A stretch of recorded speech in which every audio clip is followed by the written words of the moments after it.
A scene from the 1908 film, The Mad Scientist by Theodore Melbridge. Anticipating the frantic comedies of the 20s by some 15 years, The Mad Scientist is just one of the dozens of lost films by this long-forgotten film pioneer. Quaint perhaps by today's standards, these crudely executed vignettes virtually define the medium we have come to know as motion pictures.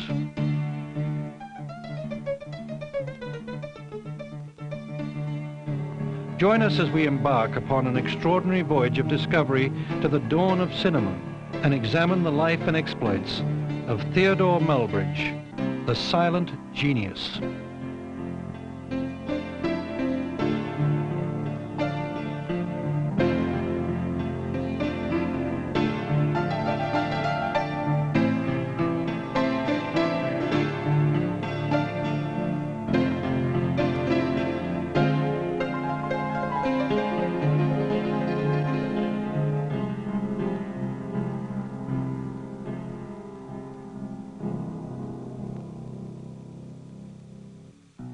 Through the passage of time, the name Theodore Melbridge no longer carries the same impact as a Charlie Chaplin, a Max Sennett, or an Alan Dwan. Yet this impetuous, innovative pioneer of film's halcyon days was perhaps the single most influential filmmaker of his time.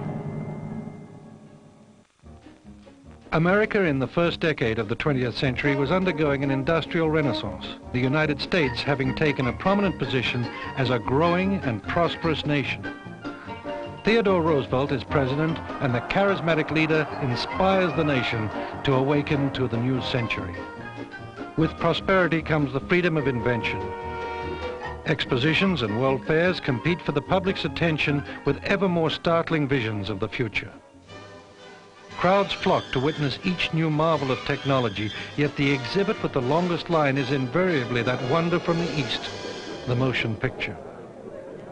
Audiences thrill to sensational scenes they could previously only dream of. Among the awestruck throngs is a pale young dreamer named Theodore Melbridge. Born in 1875 to a family of 34, Theodore Norstein Melbridge is raised in the small Hungarian town of Brasov. His father, an itinerant lamplighter from Bucharest, moves the family to Quebec, Canada, when Theodore is only 7. But on the long sea voyage to the New World, a cholera epidemic takes the lives of all but 2 of his brothers. Then shortly after their arrival, his parents die in a buttermill explosion, leaving the young Melbridge on his own. Surviving as a street musician, he eventually earns enough money to move to America in 1891. Well, Theodore Melbridge was best known for his trick films, which he did in the early part of this century. But he was also involved with photography and motion studies from about the 1890s. As a matter of fact, he was living and working in Jersey City, New Jersey at the time. He had his own little theater there, sort of a Jersey version of the Grand Guignol, and he was trying to do his own magic act in this theater, and wasn't very successful. The audiences kept leaving during intermission. So he wanted to try to keep them in their seats. So he started experimenting with the stereopticon visual devices at that time, and he created a couple of his own, which were very, very strange. One was called The Man with Exploding Head. It was quite gruesome. Before long, Melbridge acquires a motion picture camera of his own, which he dubs the phantasmagoric Melbridgeoscope, and by 1903 is making 4 films a month.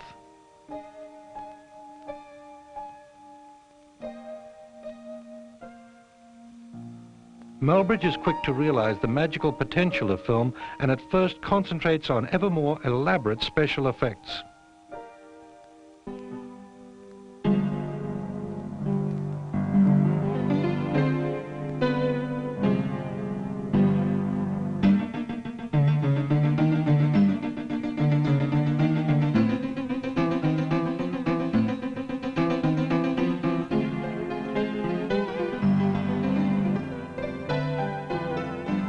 Having already assumed the role of writer, producer, and director, Melbridge also insists on starring in each of his pictures. Using a local carriage house for a studio and friends and neighbors as actors, Melbridge begins applying the principles of the theater to the fledgling art of the cinema. Melbridge was the first to actually tell stories on film, and they were bad stories, certainly bizarre. But until the advent of the Melbridgeodrama, as you like to call them, motion pictures were considered something of a disreputable novelty, relegated to penny arcades and Nickelodeons. In this early two-reeler, Melbridge establishes one of the silent screen's most enduring images, the villain tying the heroine to the railroad track.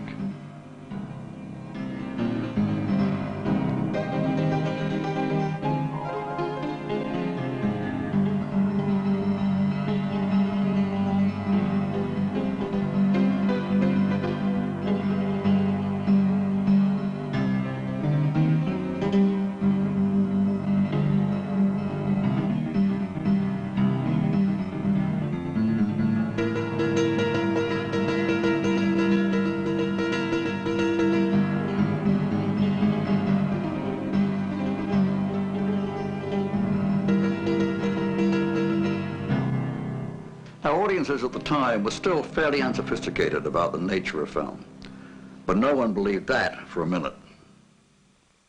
Undaunted by the critical indifference to his films, Melbridge plows on.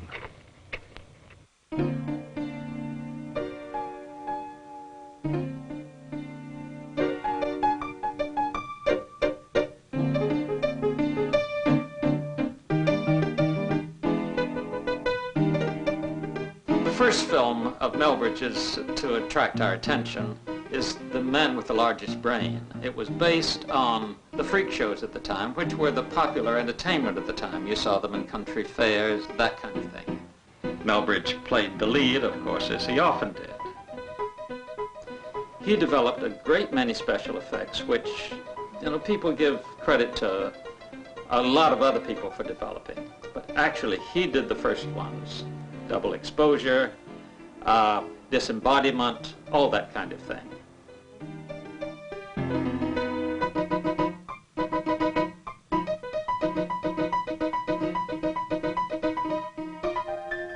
One of Melbridge's more convincing films, The Man of Aluminum, takes this sideshow theme one step further.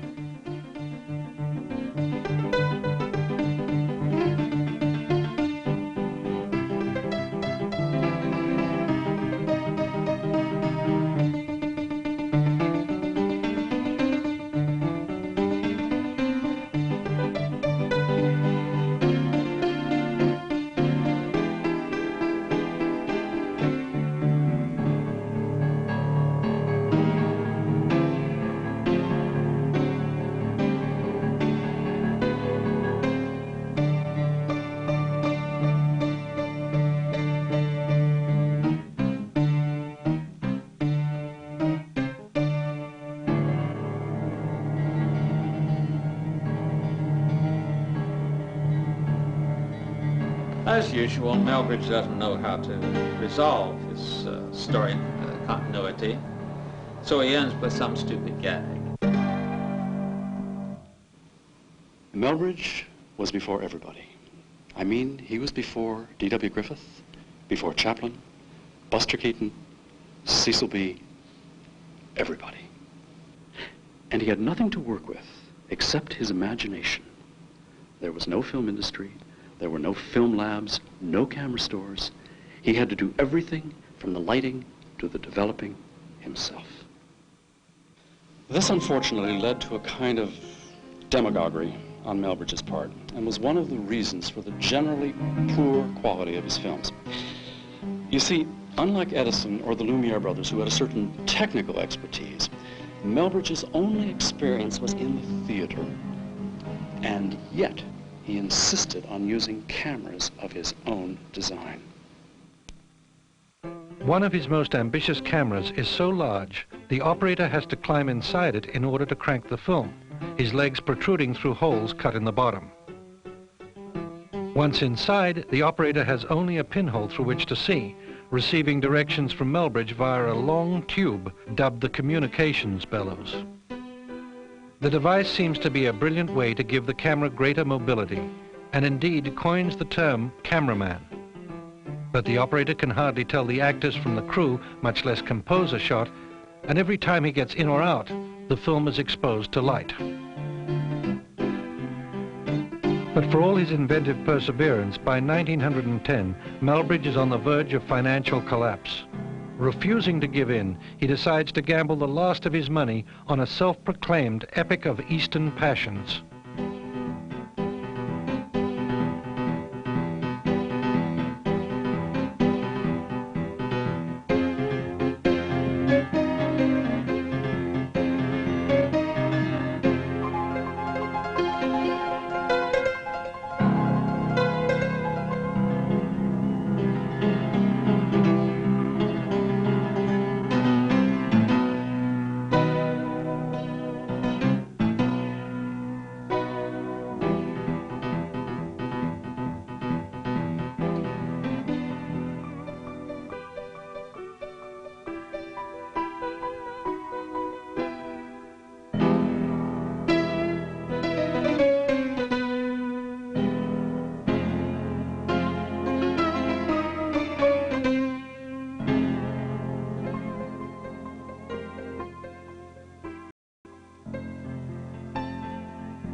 While Sheik of the Desert Sands does well upon its initial release, it is denounced for what is called its lurid ideology.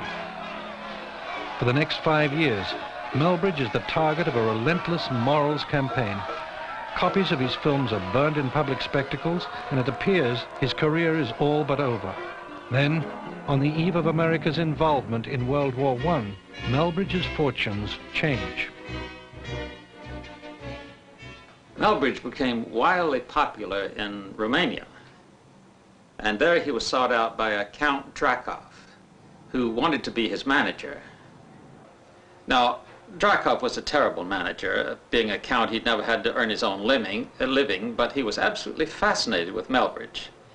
And he thought that Melbridge should be a cowboy, develop a stock character like Chaplin did later. But Melbridge found out that there were 9 coal miners for every cowboy in the United States, so he decided he should be a coal miner. And so he did that whole wonderful early series.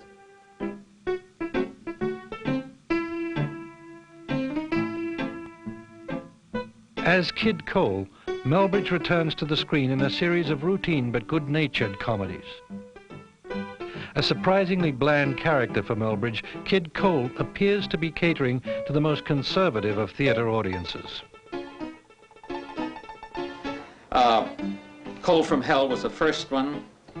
Cuckoo in Coal Land, which played, I think, in Charleston, West Virginia for at least 5 weeks. The Big Coal Review, if you remember that beautiful song, Coal to Coal, Would I Catch It? Coal for My Gal, Coal to Nuts, and finally, Coals for Breakfast, which was the last one, but perhaps the most successful.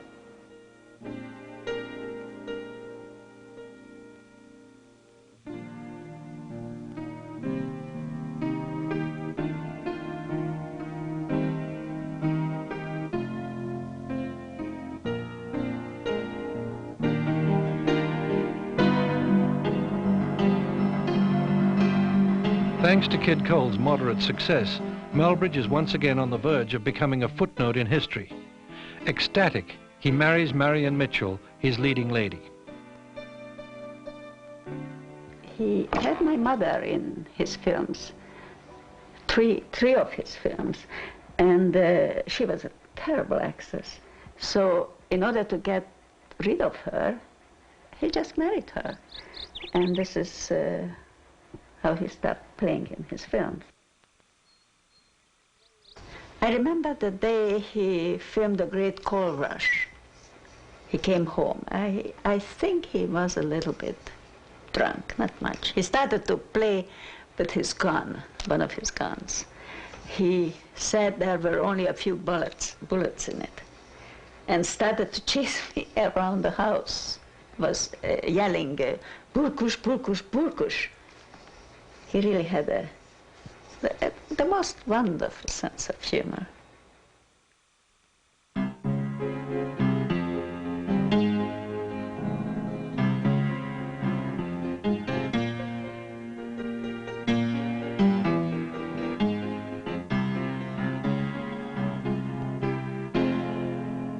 Melbridge never used a script.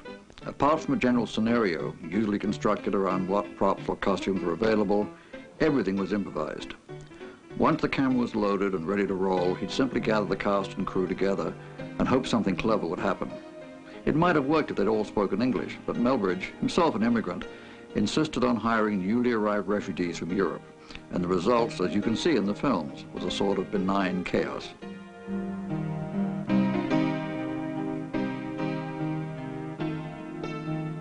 Melbridge's most important partner in these impromptu scripting sessions is his on-screen foil and real-life brother, Laszlo Melbridge. Temperamentally less high-strung than his older brother, Laszlo displays a flair for the melodramatic acting style of the day. But his greatest contribution is his ability to corral Theodore's unfocused creativity into something vaguely resembling a narrative plot. Yet despite the moderate success of the Kid Cole series, Melbridge himself seems to slip deeper into obscurity with each new film. After the war, he sells his half of the partnership back to Drakov and leaves with his family for Europe. It is here in the company of such luminaries as Ernest Hemingway, George Bernard Shaw and Colette that Melbridge conceives what is touted as filmdom's most ambitious project ever, the story of art. Combining what is left of his personal fortune with funds solicited from his literary friends, Melbridge sets out in the story of art to tell the history of painting from the dawn of civilization to the cubist experimenters of the day.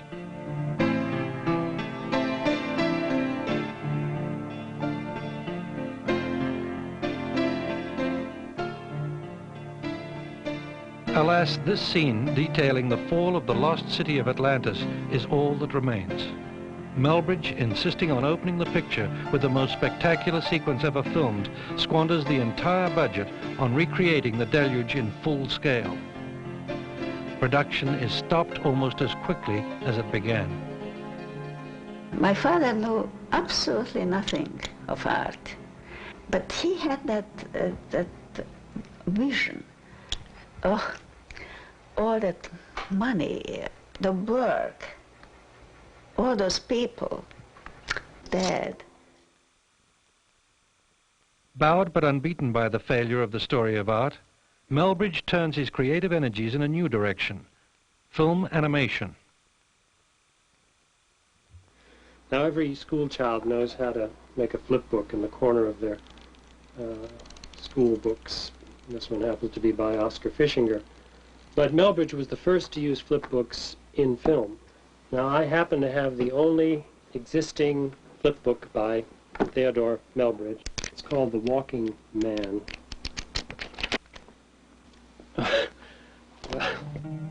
While never publicly acknowledged as a filmmaker of any great repute, by 1925, Melbridge has all but disappeared from the public view.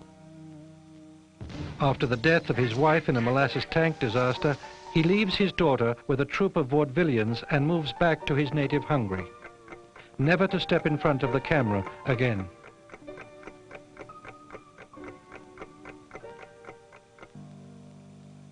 Well, There was a tragedy to Melbridge's career, and the tragedy was developed out of the friction between his ambition to be an entertainer and his real skill as an innovator.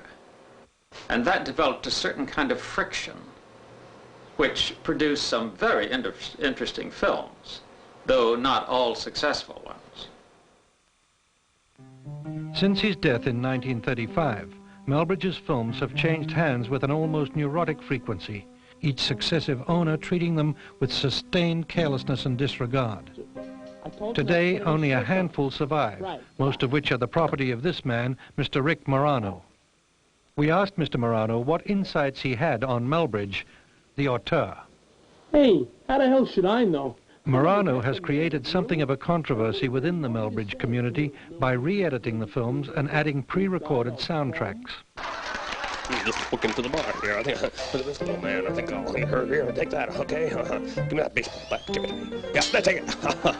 Give me that. It's funny, man. It feels so good. I think I'm gonna fall down. I think he's gonna kick me. I think he did. I take this. That feels good, doesn't it? Look at this guy. Here. Oh, my head. Oh, no. Yeah, like that.